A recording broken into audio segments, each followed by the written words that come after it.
Vamos a hablar con Eduardo Donza, que es investigador del Observatorio de la Deuda Social Argentina de la Universidad Católica Argentina.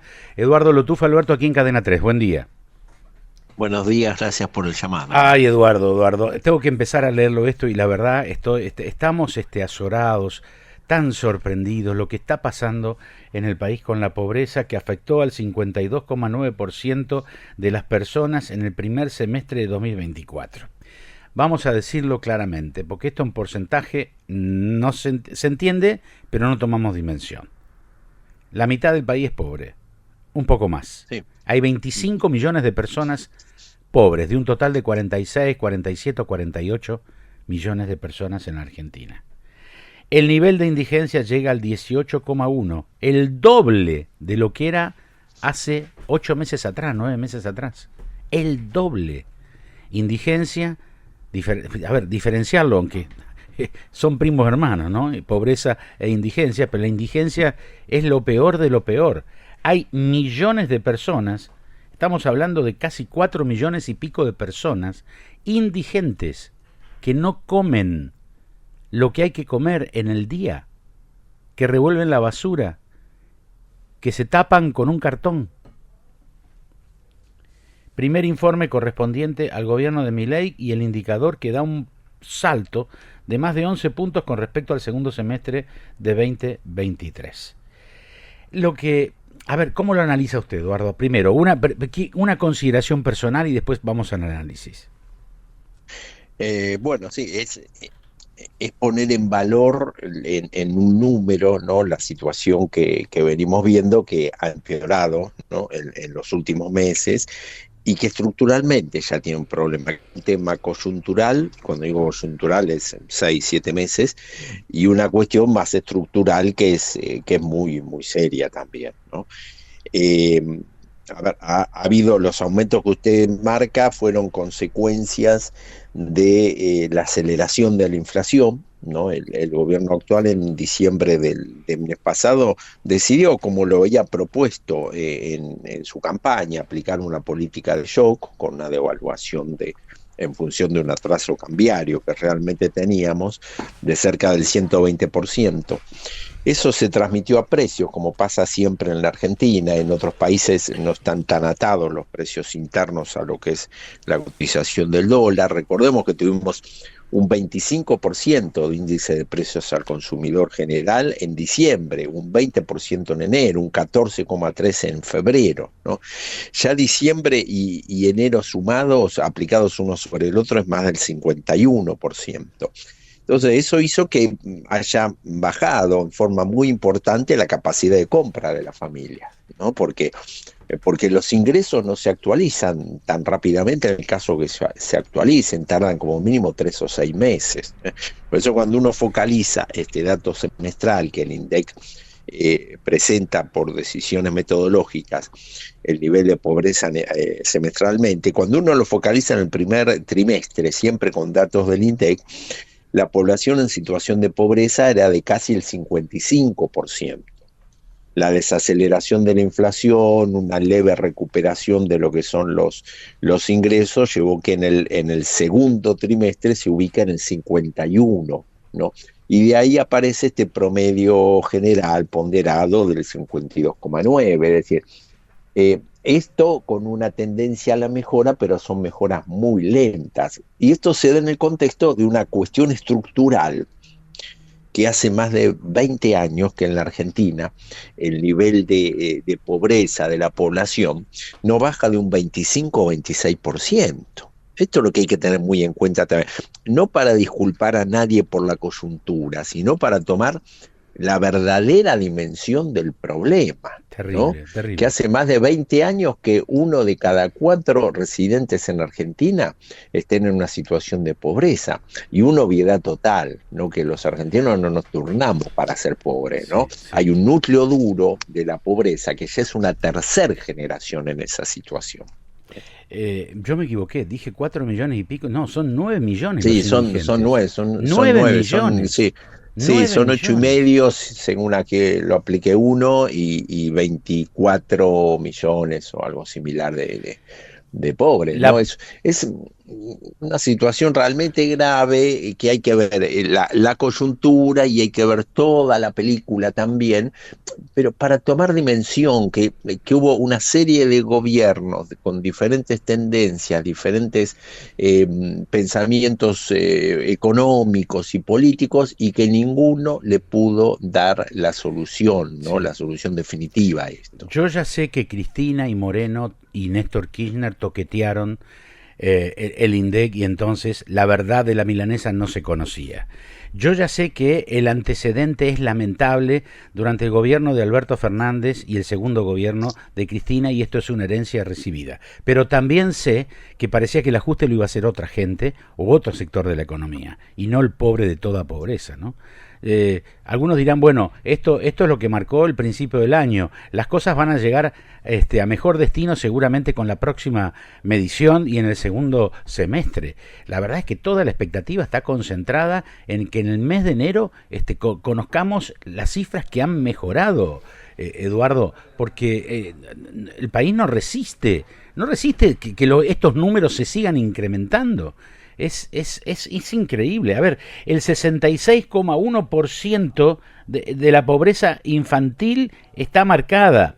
A 11 millones de menores de 14 años, los datos señalan que 7.300.000 viven en hogares pobres. Esto significa que 2 de cada 3 chicos menores de 14 años vive en hogares pobres, mientras que 3 de cada 10 pobres 28,4% de los pobres son menores de 14.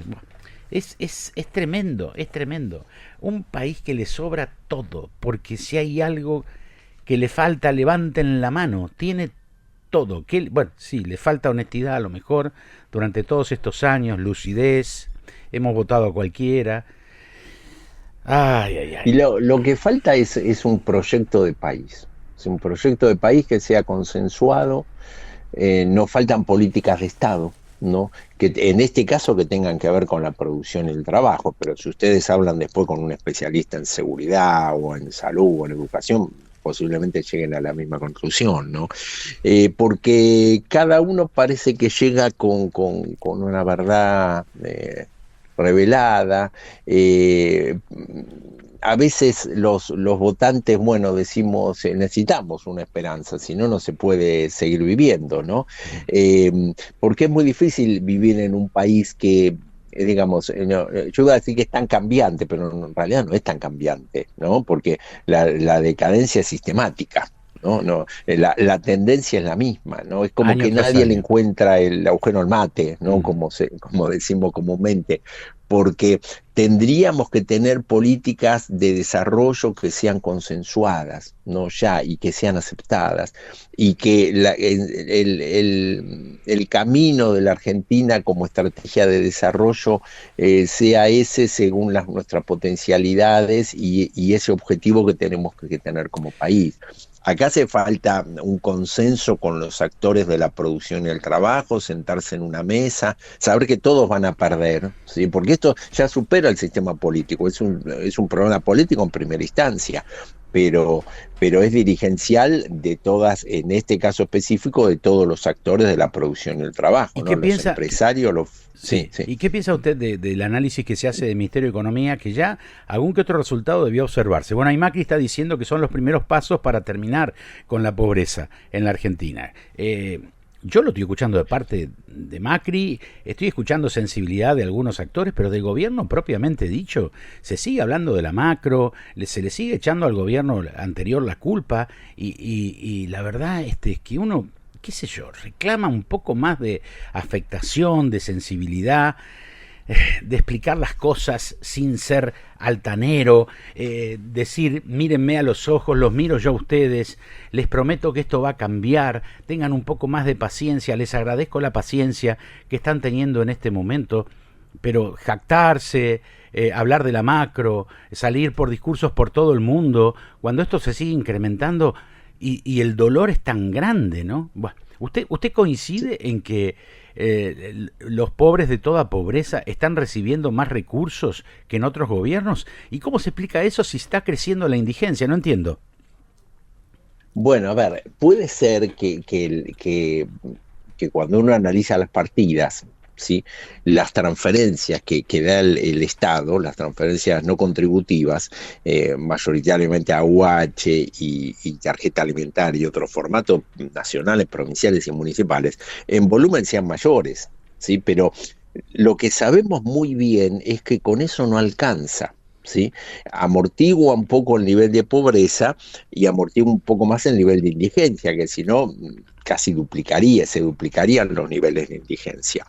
Pero ningún gobierno, ni este ni los anteriores, tiene que jactarse, ¿no? de aumentar las transferencias a los sectores más necesitados.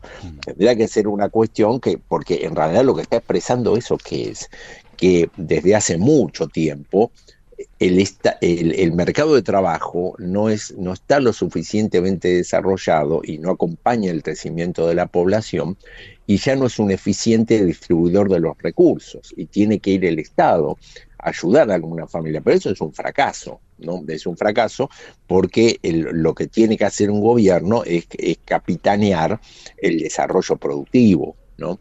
Entonces, en ese sentido... No se escucha esa palabra, ¿eh? No se escucha. Claro, porque si uno analiza la evolución del aumento de la UH y de la tarjeta alimentar, sí, fue mayor que el índice de precios al consumidor.